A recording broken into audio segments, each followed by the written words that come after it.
Assalamualaikum warahmatullahi wabarakatuh.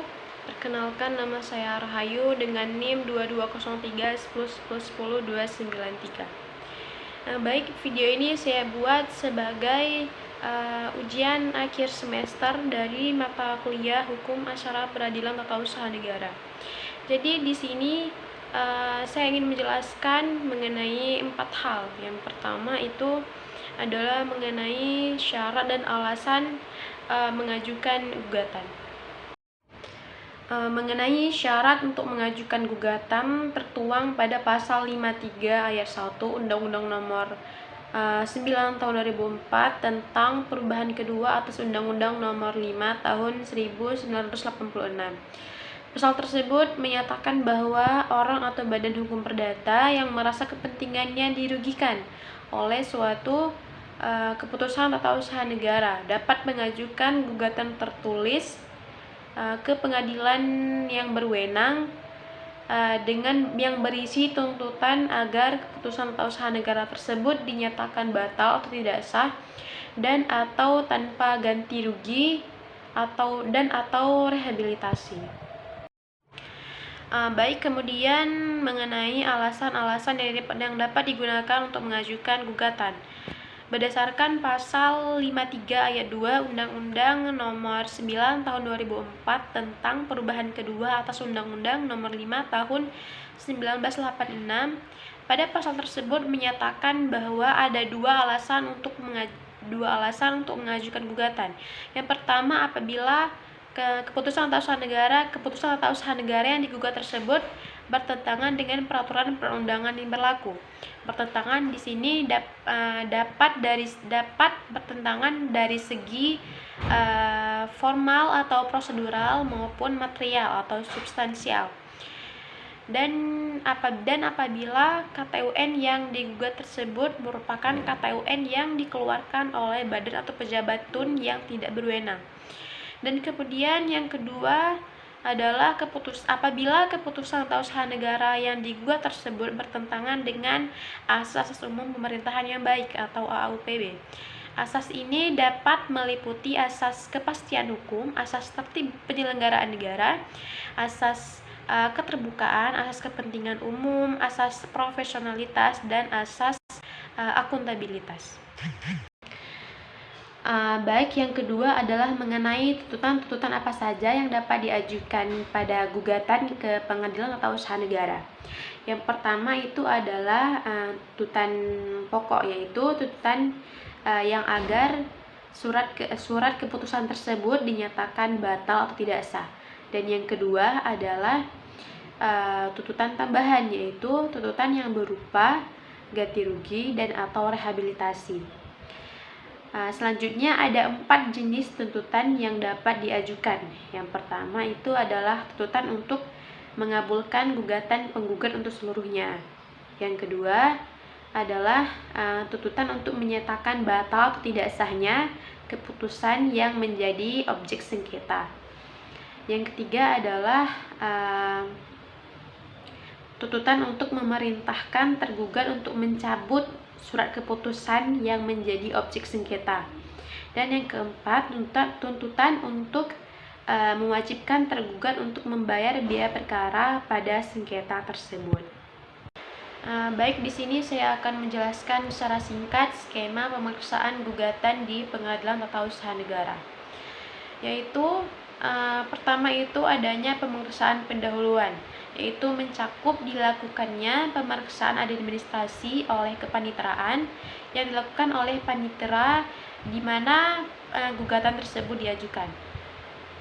Pemeriksaan administrasi ini hanya memeriksa syarat formal dari gugatan tersebut saja. Kemudian dilakukannya dismissal proses oleh Ketua Pengadilan Tata Usaha Negara dalam rapat pemusyawaratan untuk memutuskan suatu penetapan dengan pertimbangan bahwa gugatan yang diajukan tersebut tidak diterima atau tidak berdasar. Baik, selanjutnya berdasarkan pasal 63 Undang-Undang Nomor 5 tahun 1986, sebelum pemeriksaan pokok sengketa, hakim wajib mengadakan pemeriksaan persiapan guna untuk melengkapi gugatan yang kurang jelas. Hakim memberikan nasihat kepada penggugat untuk melengkapi gugatannya dalam jangka waktu 30 hari. Baik, setelah pemeriksaan pendahuluan telah selesai dilakukan, maka tahap selanjutnya adalah pemeriksaan persidangan, yaitu pembacaan gugatan oleh penggugat, kemudian ditanggapi dengan jawaban gugatan oleh tergugat, kemudian replik oleh penggugat dan duplik oleh tergugat, dan kemudian adalah pembuktian oleh penggugat dan juga pembuktian oleh tergugat. Setelahnya adalah kesimpulan oleh para kedua belah pihak, yaitu oleh penggugat dan juga tergugat. Dan setelahnya adalah putusan oleh Majelis Hakim Pengadilan Tata Usaha Negara. Baik, yang terakhir adalah mengenai putusan-putusan oleh Pengadilan Tata Usaha Negara. Yang pertama adalah putusan yang menyatakan gugatan ditolak. Sebuah gugatan ditolak apabila penggugat tidak berhasil atau gagal membuktikan dalil-dalil dalam gugatannya, meskipun gugatan telah memenuhi syarat yang ditentukan. Yang kedua adalah gugatan dikabulkan, yaitu apabila penggugat berhasil membuktikan dalil-dalil dalam gugatannya. Yang ketiga adalah gugatan tidak diterima.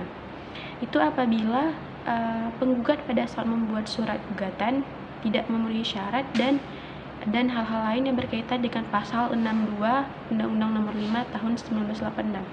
Dan yang terakhir adalah gugatan gugur, yaitu apabila penggugat 2 kali berturut-turut tidak menghadiri persidangan meskipun telah dipanggil secara patut.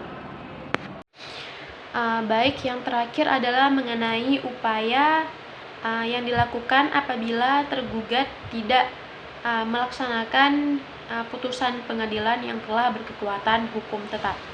Yang pertama adalah peringatan, yaitu penggugat dapat mengajukan permohonan kepada pengadilan untuk mengeluarkan peringatan resmi agar tergugat melaksanakan putusan pengadilan tersebut. Yang kedua adalah pengenaan uang paksa atas keterlambatan pelaksanaan putusan oleh tergugat. Yang ketiga adalah penggantian kerugian. Yang keempat ada pelaporan kepada atasan tergugat, dan yang kelima adalah pelaporan kepada ombudsman untuk mengawasi dan agar tergugat dapat melaksanakan putusan pengadilan yang telah berkekuatan hukum tetap. Baik, sekian penyampaian singkat saya melalui video ini. Semoga dosen pengampu mata kuliah Hukum Acara Peradilan Tata Usaha Negara dapat memahaminya dengan mudah, dapat memberikan kepada saya nilai yang sebaik-baiknya. Terima kasih dan mohon maaf apabila terdapat kesalahan kata dan kalimat dalam video ini. Terima kasih. Wassalamualaikum warahmatullahi wabarakatuh.